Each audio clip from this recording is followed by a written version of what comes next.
Well, in today's hot takes, an interesting update from the Island Boys. If you know them, if you're on TikTok, they went viral.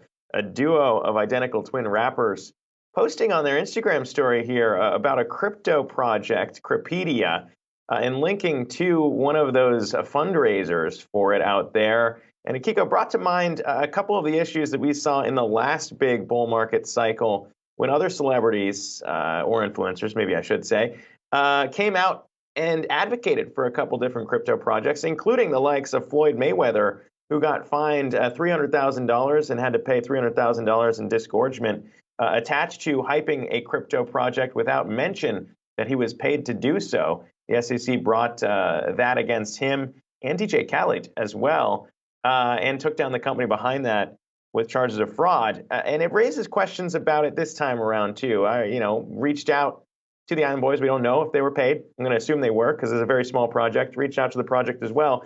Project looks a little dubious when we think about what they're claiming, including a potential 100x upside here with the project, which tries to create crypto opportunities in booking travel. But it raises a lot of questions about what Gary Gensler wants to do in his term here and policing some of this stuff, because we've talked about the Kardashians doing crypto again. And increasingly, we've seen a lot of NFT projects out there, too. So I don't know the right way to go about this. I'm not the head of the SEC. I'm not sure which projects are big enough or which celebrities are big enough to maybe pursue here. But you do wonder when he's going to do something.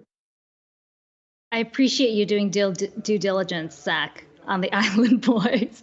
I mean, I don't pretend to have an intelligent reaction to this specifically, but you're right. I mean, it's still about the regulation. I mean, if you're talking about the Floyd Mayweather example, that seems to suggest that there are some guardrails in place. But I mean, what are you hearing about the timeline and when we're likely to hear from the SEC? I mean, you'd think those guidelines would have been, well established by now in terms of, don't shill anything. I mean, we saw this too with the hashtag ad movement, right? When celebrities are talking about products that they're endorsers of, they have to disclose that they are paid endorsers.